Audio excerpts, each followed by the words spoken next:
Hey everybody, Jeremy here. In this Blue Ridge behind the scenes video, I'm going to be speaking with my friend Adrian Marin about Ruby passports. Adrian is the founder of Avo. He's one of the creators of Friendly RB, and he's one of the chief architects behind the Ruby Passports project.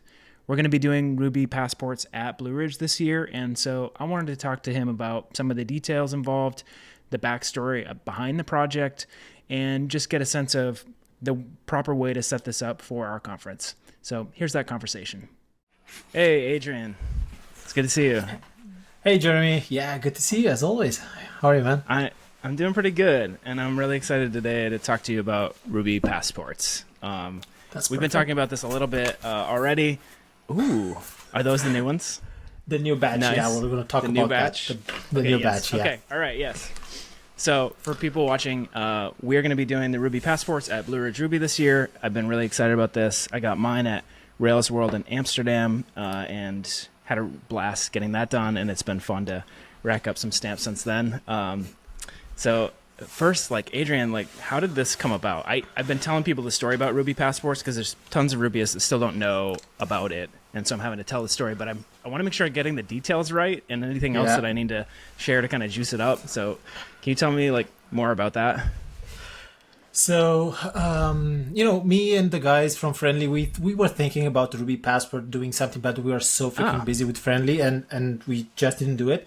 But last year, before Rails World 3, I got in touch with Amanda and I told her hey, I have this idea of making kind of this notebook that's specially made for this edition of Rails World, where you'll be able to we'll have each page will have one talk, or you're going to have a list of all the speakers and the schedule and everything, and you'll be able to take notes and stuff. And then we said we started talking because she wanted to do something fun, and she said, what if we want to take it to a different conference? What if we make it, we mark the thing, the notebook, what if we do so? And then I think both of us came at the same time, we came to the idea hey, what if we make a Ruby passport? What if we make a passport? Yeah. And in the beginning, it was okay, let's make something that looks kind of like a passport. And then, people would get stamps. You'd get it at Rails World and then Friendly and Uruko and all the other conferences. And then we started going wild. Hey, what if we make it unique and we give it a QR code? What if we, have some project and initially we got logos from different Ruby projects, Hanami, Rails and Scarpe. And we tried to embed them, but they didn't look very good. Okay. We tried to have a map, a scratch map. So we got these ideas. Some made it onto the passport, some didn't. But that's how we said, okay, let's kick this off. This could be big. I think it's going to be, it's a gimmick, but it's a nice freaking gimmick. Cool. Yeah, it is. Right? And but now, you were thinking about it all the way back at Friendly. You were the team at Friendly was already thinking about this idea. Well, okay, that's cool. Huh. But you finally brought it about with Amanda. How long did you go from idea to completion on that? So we did think about it at Friendly, but again, we didn't have any time to actually implement it, and we didn't have the staff and everything. I mean, that happens endlessly with events, because you're what if we did this? And you're okay, exactly. I got to save that for another year. You got to pick and choose. Exactly. Yeah. So, and then with Amanda, I think we started talking in March, April, May, somewhere around there. So from to get it done in September, exactly. So she had a designer. She had Joe Miro, which is a great designer. And, I got in touch with the designer. We got a Basecamp chat or something, and then we started iterating on it. We found out there's a website which has all the passports in the world, and it has all this information, what's the most common color, or all color, which That's one cool. is the best passport. Yeah, exactly. Ruby isn't there yet, so but maybe soon.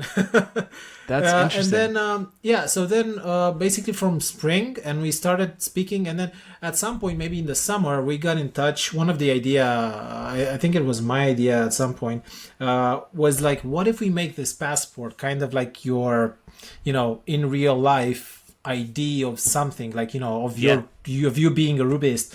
And we said, okay, we're going to have a QR with a unique code on it. That's perfect. And then I got a little bit nerdy, and I, which is this, right? Which is this. Yeah, exactly. Yeah, okay. Exactly. Yeah. So each passport comes with a QR and a unique code, which you can scan. And yeah, and we got in touch with Marco and Adrian from Ruby Video. Now it's RubyEvents.org. Now Ruby Events.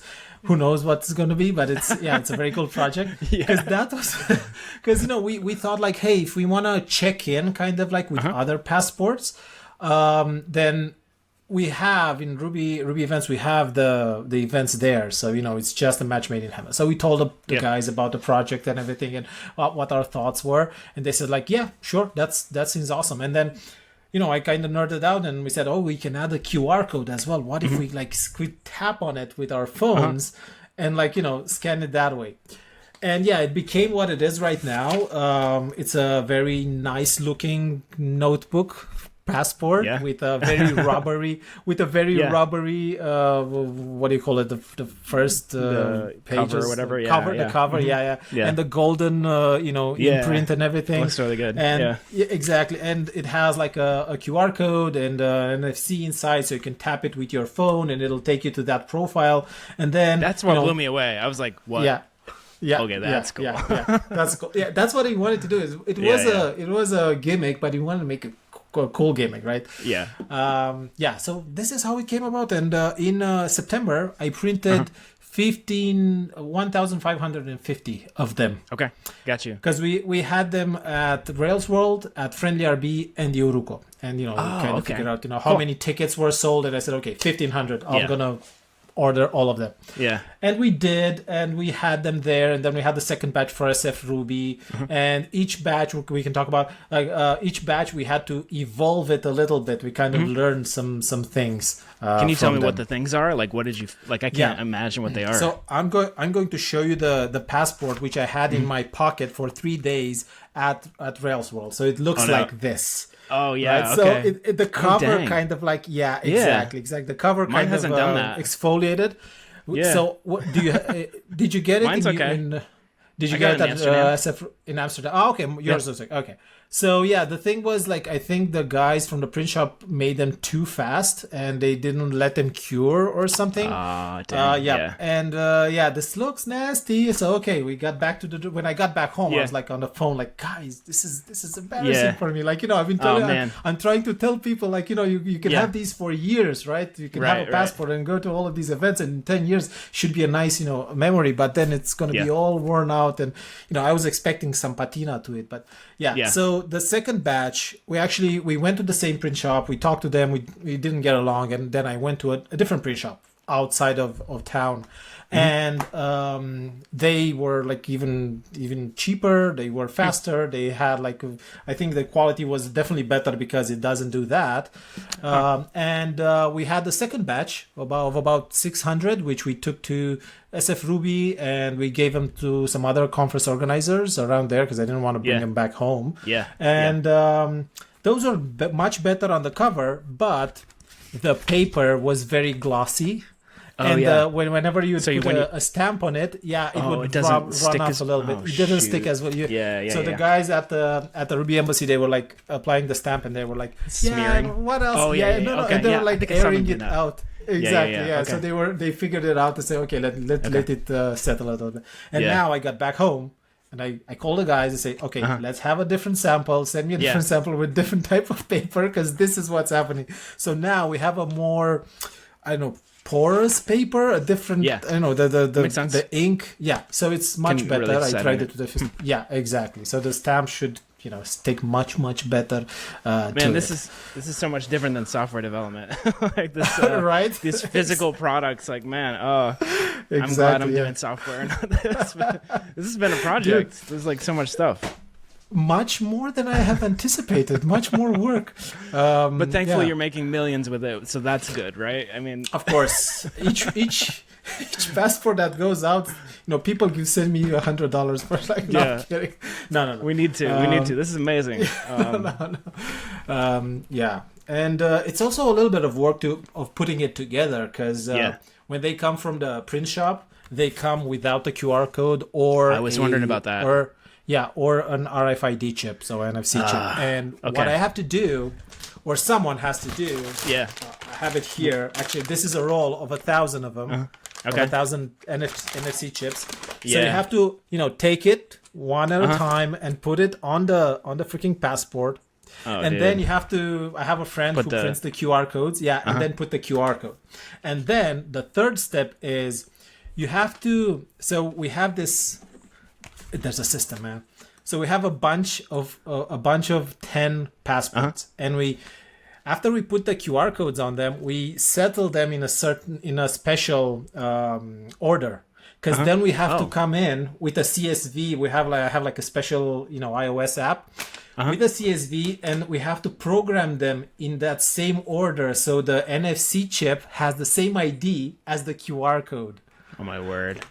So so the NFC is blank whenever we put it on, and then we have the QR code.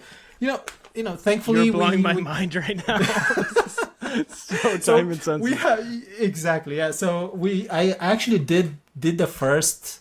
I know I did probably from the first batch. I did about 500 of them for Rails World, and then I gave it to my sister to make. And then for SF Ruby, I think we did half and half. But now I'm just gonna I sent my sister a photo today. I said, "Hey, what do you think it's in these boxes?" I have 3 of these boxes, which are like this big. Like this big, with 1,000 passports. So oh my word, she's gonna have some work on her hands. Queue up some podcasts and just like roll on that for hours. Holy cow, man! And her boyfriend and everything. Oh, wow. She'll have probably a week of work to do this. This is becoming a family affair here, like to pull this off. Of course. That's amazing. Yeah. I love bringing in my friends and my family to help me out. Yeah, that's cool. That's really cool. Wow, man, this is so intensive. I was wondering about like how that worked with the QR code and NFC. Okay, so this brings up another thing that I was interested in. You brought a second batch with you to SF Ruby back in November. You brought it just when you flew, right? So doing shipments to a lot of other conferences and meetups outside of Romania, like you're having to ship these packages once you get them all prepped. And so we've talked about that too. Like you don't have a warehouse in the U.S. as a hub or something like that. So, and then if you want to get them to, yes. So we're talking about that possibility. Maybe I can help you out there. I would love to contribute a little bit. I'm not like doing all the stuff to make this happen. This is amazing, but if I can at least help with getting them in the hands of some meetup organizers and other conference organizers and stuff, that might be a help. Hopefully. Yeah, that would be awesome. So, I remember I gave Jim Remzik at the end of SF Ruby, I think maybe almost 100 of them. It was like not such a big box, but a smaller one. But I said like, dude, I'm sorry. Do you have a car? Do you fly? I don't want to. He said, no, it's fine. It's fine. I want to do this. Let's give it to me. And he took it, and he's gonna ship it to other meetups and stuff. And of course for the big events, I can send them especially for them, because in Europe I've been sending them myself. I've been sending about like 30 of them, and I send them to Croatia, to France, to Germany, to Austria, to I don't know, a few more countries. I need to set up a system. Some of the meetups, the European meetups, talking about it and sharing photos. That's cool. Yep. Because people, again, it's a gimmick, but some people really love it, and I've been getting messages and photos like some people appear at the end like with some reviews from Avo here, like, wow, this is so cool, and that's fun. And it's gonna be fun, and they'll take the passports which they got at the meetup, and they'll take them to the big events, and they'll get more stamps there. That's cool. I ship them from my home, basically, as of now. If I can set up a hub, Jeremy, thank you so much. I want to do that because it's easier and cheaper for me to send like one big package, and then we can figure it out there. It makes sense. Yeah. Cool. Okay, that would be great. Well, I'm really excited. I'm excited to see the new passports, the latest edition for Blue Ridge. One of the things I wanted to talk to you too about is like, okay, I've seen the embassy set up a couple times now at a couple different conferences, but as an organizer, what do I need to do to like set up a good embassy? Okay, so the way I always talk about it is like kind of in levels. Like the simplest thing you can do is get a stamp. You just make a stamp for yourself for your event, and you can go to any stamp shop and just make it as big or as small as you want it, right? At least one, maybe you can. I tell people like, be playful with them. So for example, for Friendly, we have one stamp which is like these two colors, and another one that says "I am friendly," which is really cool. For Uruko, we had like the Heart of Code, which was the actual motto of the whole event, and then we had one for the Ruby Triathlon as well.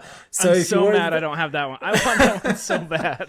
So it's a collectible. So make it fun. Make it fun. We have, I think in Poland, they give you one stamp for the meetup, and then one for each with the date. They have one of those dynamic date, stamps, and one for each date that when you join the meetup. So I think SF Ruby has that as well. SF Ruby has that. Exactly. Yeah. So you can be very playful with that. Like SF Ruby even had like special stamps which they gave to the sponsors. So you would go to the sponsors booth and you get some special stamps from them. So that's cool. That was cool. Yeah, different colors and stuff. So the first thing, definitely have a stamp.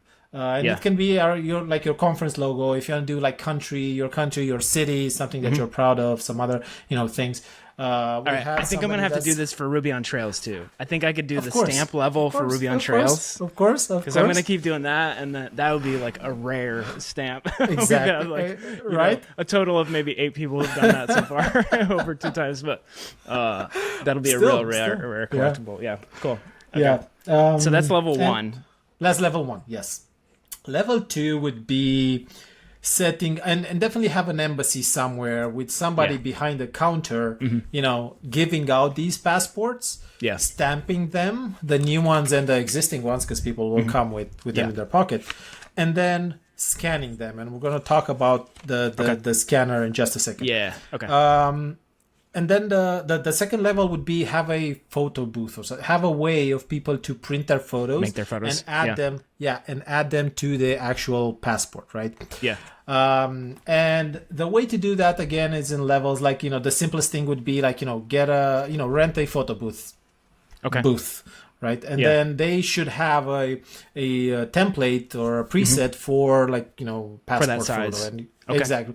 And you could use the photo booth, have a different template for, with the conference, imagery and design and everything. So people would leave with those photos in their hands. Yeah. And a photo booth, it's, I don't know, it could be like $300 to $500 to $700 per day. I don't know. Oh, that's manageable. I wasn't sure how much it was going to be. I was thinking higher. So, okay. No. That's not terrible. That's not terrible, right? And you get like unlimited photos per day and somebody there to actually take the photos. Okay. Then if you don't have that money or you can't spend that much, we actually have a photo booth software which we vibe coded together, and you have like you bring your own camera from home, you set it on a tripod, connect it to a laptop, and you have like a preview, and then you just click a button on your laptop, it'll take the photo, send it to the lab, and then we also bought a printer for Friendly. This is what we did, and then the printer would just print that photo, and you have to cut it with the scissors and place it on the passport. So that would be and actually somebody from Germany sent me a photo like last week that they did the same thing. They vibe coded the photo booth. So it could be a cool thing to actually experiment with. What kind of printer do you remember what printer you got? Because I was actually started to research.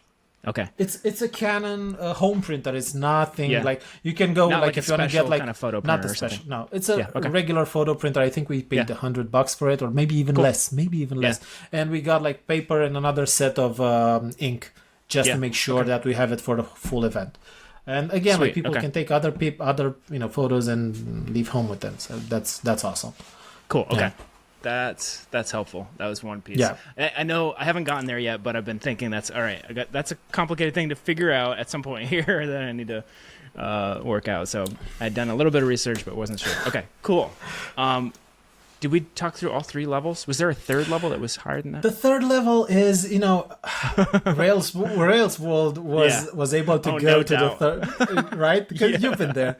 So what happened at Rails down World? when you're in line and stuff. Exactly. Yeah. So again, like I said in the beginning, like me and Amanda, we had too much fun with this, like too much fun, and because she got her parents and a friend to actually represent embassy workers, and they had this beautiful room, because you know the venue in Amsterdam. Yeah. With like wood on the walls and on the ceiling. It looks like an actual, judge, like a whole, like an embassy room. And in the beginning, her father would be like the security agent, which would scan you and give you, give you shit about why are you here? Why do you have a backpack? What do you have in the backpack? Because everybody had a backpack. And then you'd go and fill out the form, which was even like, it was so freaking weird. The questions there that were so pretty funny, right? And then you'd go take a photo, and with the photo and that form, you would go to her mom. Yeah. And she would give you so much shit. At some point, she was giving me trouble. Like, oh man, I thought I wasn't gonna get it at some point. Yeah.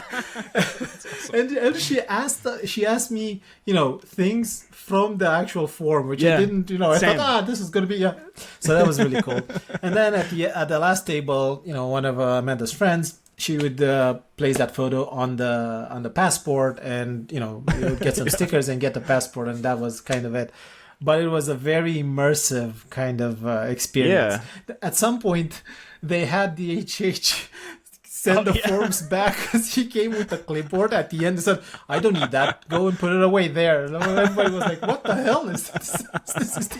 And he went and put it there. And that was really funny. Yeah, really funny. That's awesome. So that would be the third level. Where, that's top tier right there. It's tough. Exactly. But you can be as playful as, this is my advice, be as playful as you want, as free as you want. It's what we're giving away. It's a framework. It's like, it's some guides, but you do whatever you want. And of course, take photos and tell people about it, because, it's going to be cool. This is cool. Okay. I have to tell you, last week I had a meeting with just a video call with some of the team for planning, and one of the new guys that's helping out this year. I hadn't worked with him previously. Telling about the different things that we need done, different volunteer roles. And I mentioned Ruby Passport, and he hadn't heard about it. And he's like, "That's really interesting. I'm not ready to commit yet, but that one's really intriguing to me, because I worked at an embassy in Oslo, Norway." And I'm like, seriously? I'm like, okay. I mean, no pressure. However, like, you're probably the most qualified to handle this job. So right? I'm hoping he says yes, because that'd be so rad. Yes. Like, that'd be awesome. He actually worked in an embassy. So yeah, so interesting. Yeah, that'd be just perfect. Yeah. Yeah. To have them. Yeah. And what else do we have? Let's talk. Do you want to talk a little bit about the connection to Ruby events and the scanning and everything? That was the next thing on my list. Yeah. So, because we went so far with it, so we kind of made it a little bit like just a tiny mini bit complex. So the QR code or the RFID, whichever you want to scan, it's actually kind of like a username. It contains that special ID, and when you scan it, it'll take you to rubyevents.org. And if that passport wasn't claimed, you can claim it yourself. So you'll connect with your GitHub account, create an account if you don't already have one on Ruby Events, and then click a button and then you claim it, and then this passport is yours on Ruby Events. You'll get like a special icon there, like, hey, claim the Ruby passport and everything. So that's one thing. The second part of this is whenever you go to an event, they will scan it for you. So we have a scanning app which we give to all events, and every event will scan it for you. And at some point, because we haven't built this yet, we have the data, but we just didn't import it yet. You'll have verified attendance to that event. So right now in Ruby events, you can go to an event and say, "Hey, I've been here, been here," and you'll have it there. But with this one, you'll have it verified. So you'll have like a special check mark there, where you actually went to in Amsterdam in 2025. This is already becoming an issue, because people are already saying they're attending Blue Ridge 2026. It hasn't happened yet. And some of those people that are saying they're coming haven't bought tickets yet. Because I've checked, I'm like, okay, they say they're coming. Because it's like, now it's like, I love it. On one hand, it's like, okay, I love this because you like announce you're doing a conference and you're hoping people show up. And like, how do you, if no one you're hoping you get some tickets at the beginning, but a lot of tickets show up at the end. So at the beginning, you're looking for other signs, like, are people signing up to the mailing list? Are people submitting talks?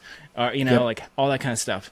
are people sharing this? Well, now I'm also checking Ruby events to see who's Of saying course. they're coming that hasn't Of bought course. tickets yet. Yes. But then I'm thinking, like, some of these people won't show up. So then what do you do? Like, they said they attended, and now it's recorded, and it's just like their word, right? So But now now, we got a way now to do you'll it. have it. Yeah. You'll have Okay. like a verified attendance. Yes. If I get to PR that to Ruby event. So if anybody wants to build like a side project, I have all the requirements. I have half of a PR up. So let me know, and I'll hook you up with an open source contribution. Yeah. That is really cool. How I was trying to imagine, like, if you're doing that, is that like a thing that you would do during registration? Like registration, it seems like, just having done Blue Ridge in 2023, registration becomes like this bottleneck where there's a bunch of stuff to get people through. And so it's like everybody's trying to get in as soon as the doors open, but they need to get their badge and, get checked in or whatever. So this kind of adds to that if they need to scan that too. Do you have a suggestion on how to like streamline that? Or is it just like, it's just another step now? Yep. So the way we actually told people is not necessarily to force it on registration. So you can give it to them and then tell them, hey, there's the embassy right there. Go over there. Go over there and check. Yeah. And one of the most important things that event organizers should do is in the beginning, in the beginning talk, in the opening talk, when you talk about different. We say hello and whatever, and then talk about the whatever information you need to tell people about the event. You talk about the Ruby Embassy and the passport, right? And because that's the only time when everybody's paying attention, when everybody's there, right, in the opening, and tell them, hey, we have the Ruby passports. We're gonna do this, that. We have like the scanner, we have the stamp, la la la. Go at the Ruby, embassy and get yours, right? And then at the Ruby embassy, the people there, they'll know, okay, what to do. Okay, I'll scan it, give it a stamp, and they'll tell you, okay, here, you scan it and you claim it, and yada. But it's very important to do it in the beginning because otherwise, you might be, left with 80% of the passports because nobody knew about them, because that's what actually happens, right? Nobody, knows about them. Yeah. I was planning to give out passports along with the shirt. Do you think that's the way to do it at registration? That's perfect. But some people wouldn't get it stamped if they. That's what I was planning. Like have the badge, shirt, and passport ready. But that's a question. Like, hey, what do we do? What do I do next? Right? What do I do with this? Did you do? Oh I went to this embassy and got it stamped. Oh my god! And then they talk. Right. But definitely tell them in the opening as well. Yes. Good call. We've been talking about using these for registration, or maybe creating kind of these friendships on Ruby events, right? You can, how Ruby Friends is, where you can create those friendships. There have been some conversations with Joe and Marco and everybody. Maybe we'll do that as well. The thing is that this is not as it is right now, it's not a password. It's actually username. So if you actually, check it out, how it's, created, you could make your own QR code and, infiltrate. So I don't know, maybe in the future we could have a secure version of it or something, but definitely could be you could go to somebody else, hey, let me scan your passport. Chick, you scanned it, and then okay, we became friends on RubyEvents.org. I remember you for that, for That's meeting cool. with you, and maybe they even take some notes. The sky is the limit. Actually. That's interesting, because in the past I've just like gone back to, like, if there was a Slack for the conference, just go back and look at the faces of people I met to try to remember who I met. But being able to have a dedicated way to do that at conferences, to keep a track of people, because you have these amazing conversations, but it's all compressed in a really short time frame, and then it just falls out of your brain. And if you were prompted to remember it, you'd be like, "Oh, that person! I had a great great conversation with them, or whatever." But it's so easy to lose track in that moment. That's cool. Okay, I like that. That's very cool. Okay. Huh. So we could do some other things with it as well. And again, we've been talking about the app and everything. So we'll see where it goes. Right now, we want to send it out there. Actually, I got them too late and I couldn't send them to RubyConf Thailand. That's on me because and the company because they had to order the new paper and everything. Yeah. So now we're trying to get them out there. Right? Like Cool. I want to write to like Ruby Kaigi and all of that. I just want to go on the list on Ruby events and say, hey, do you want this? This is what we're doing. This is the story. Do you want it? And let's set it up so we're not late or anything. So if you're an event organizer, meetup or conference, definitely write to me. There's the rubypassport.com, therubypassport.com. There's a website there. There should be some information there, my email, and get in touch with me and I'll hook you up. We send these for free. Actually, we make them for free. If you can pay for the shipping, we'll figure out if it's super far or anything. What else? If you want to add the Avo logo to the event as a partner, that would be just awesome. And that's about it. Like, we don't charge for them and we help you. We have like a bunch of stamp samples, which are amazing. People go out of their ways and they create these cool stamps. So definitely some inspiration there. And yeah, I'll hook you up. Let's make this, that every Rubyist. Because now I was thinking, this could be like a good, number of like, hey, I know that I made, 3,000 to 2,000 of these. There are at least 3,000 Rubyists out there, right? Yeah. Somehow, at some point, we'll kind of, we'll know that, these many have been claimed, something like that. Yeah. Maybe this I is mean, how there's we'll so many figure out. Rubyists that still don't know what this is. So like, there are tons of out there. So this is great. Like, this is gonna help like spread the word, and I'm excited like to get a load of these coming in and getting them ready for Blue Ridge. Yeah, it's gonna be great, man. It's gonna be good. Well, thanks, man. I'm trying to think if there's anything else we need to cover. We've got like ideas for how would people get involved if they wanted to like contribute on like the Ruby events stuff or like other potential future stuff. So definitely we have this requirement. Like, we want to do this. We have the data from last year from all of these events, which we want to push to Ruby events. I have a half a PR ready, so definitely if you want to do that, get in touch with me. The second thing that we need some help, like code wise, I have vibe coded a NFC scanning app on iOS, but I don't know what the hell is going on there because there's a lot of Swift code. So if you want to muck around with that, if you're curious and you don't have like a play project, definitely get in touch with me. I can send you all the code and I can show you what we did and how we can take it further. Is that what I would use to get like at least store the data? Like initially, what would happen? So what you're getting is a web app. It's it's a Rails app which scans the QR just through the photo lens and then sends it to the database. Like, this QR code went to this event, and that's it. Like, it's not we're not taking personal information or anything. Yeah. And then we have the NFC scanning app, which you need to have Swift code, you need to have run native and everything. Gotcha. And that's something that I vibe coded for those 3 events, and that's it. It worked there, but we need to make it a little bit better to release it to everyone, right? And maybe even Android, if you're out there and you want to help, definitely help us with that. And then we were talking to Marco as well, like, okay, let's make this, scanning between phones, you go with your phone and your Ruby events profile and you scan a different passport. Okay, let's connect, kind of like LinkedIn, kind of how we share, we bump the phones to share our information. Because you can do things there, like, okay, you kind of figure out, okay, this is the event that's going on, because you have all the events, and then if you connect it there, you can have some metadata. Okay, we met at this event in this year, and maybe you can leave some notes, or the sky's the limit. We can really do a lot of stuff. We just need time and to put in. For sure. This is amazing, man. What a cool project. Thank you. Like, I'm sure you've heard it from other people, but thank you for doing this. Like, this is such a fun, like, this is what I love about the Ruby community. And so this is like really wonderful. Another like special thing about this community. So really appreciate it. Thanks to you. Thanks to Avo. Like, I'm really excited. So yeah, really appreciate it, man. Thanks a lot, man. Thanks a lot. And thanks for the other people who made it, who keep taking it further. So definitely, thank you, Amanda. Thank you, Jomiro, who made the design, and Henrique for, having it at Euruco, and Irina at SF Ruby, and everybody else who had it, and everybody else who wants to do it. Because it is a little bit of work. Like, call Adrian, take the package, find somebody.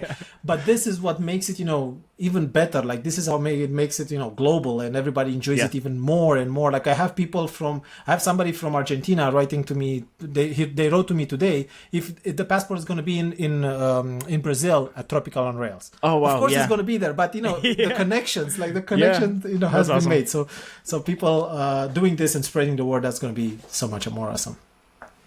Awesome, man. Thanks so much. This is great. For sure, man. For sure. Thanks a lot, Jeremy. Thanks for the call, and get in touch if you wanna spread this out. Yeah, we'll do. Thanks, man. For sure. See you, man.